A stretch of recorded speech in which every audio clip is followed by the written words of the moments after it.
एक सज्जन पुरुष रहते थे, तो उनके घर के सामने एक स्वर्णकार का मकान था।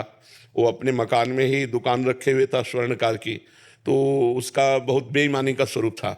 और वो उनके पास जब रात्रि में गश्त देते आते तो दो सरकारी कर्मचारी उन्हीं के पास बैठते, खाते पीते रात में वहीं शयन करते।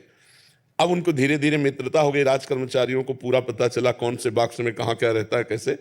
अब उनका मन खराब हुआ राज कर्मचारियों का कि अगर इसकी हत्या कर दी जाए तो इसका इतना धन, तो उन्होंने ऐसा कर दिया।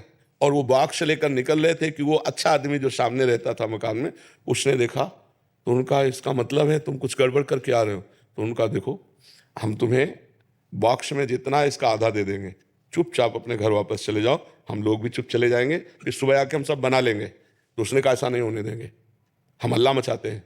उसने हल्ला मचा दिया। और राजकीय कर्मचारी, उनको गणित सब पक्की होती है, और जो ही हल्ला मचाए सो ही उन्होंने पकड़ लिया उसको और बॉस को उसके नजदीक रख दिया और कहा हमें पता है तू मार के आ रहा है और बचने के लिए नाटक कर रहा है। अब पूरी समाज में ने ये बात फैला दी कि इसने स्वर्णकार को मारा और ये बॉक्स ले जा रहा था, हमने पकड़ा इसलिए इसने हल्ला मचा दिया। पूरा केस उल्टा हो गया और सबको 100% समझ में आया ऐसा ही है किसी, और वो चिल्ला चिल्ला के कह रहा है लेकिन उसकी कोई बात नहीं सुन रहा।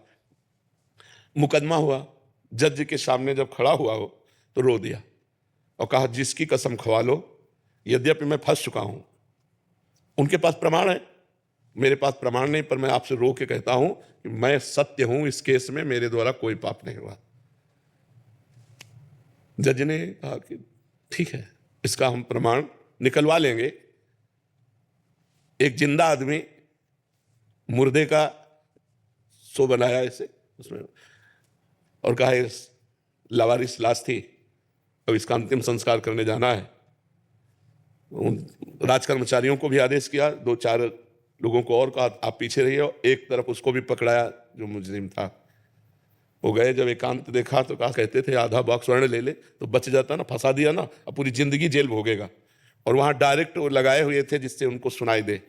तो उसने कहा चाहे फांसी हो जाए लेकिन हम इसमें दोषी नहीं है, दोषी तुम लोग हो और देख लेना भगवान तुम्हें दंड देंगे, ऐसी बात। अब जज के सामने तो प्रमाण मिल गया कि दोषी राज कर्मचारी हैं। तो उसने कहा इतने दिनों से मैं जेल भोग रहा हूं, इतने मेरे दुख और अपमान हुआ, ये क्यों, ऐसा क्यों हुआ? जज से कहा मैं निर्दोष था, मैं चिल्ला चिल्ला कह रहा था। तो जज ने कहा सही बताओ, हम किसी और जन्म की बात नहीं पूछते, इस जन्म में कोई ऐसा पाप किया है जो गुप्त हो और बड़ा हो? तो उसने कहा हाँ, हमारी एक प्रेमिका थी, हमारा मनमुटाव हुआ, वो हमारे ऊपर प्रहार किया, हमने ऐसे प्रहार किया तो हम चाहते नहीं थे लेकिन वो मृत, तो फिर हम अपने घर में ही गाड़ दिया। तो बोले देखो वो पाप का दंड इस रूप में तुम्हारे आया।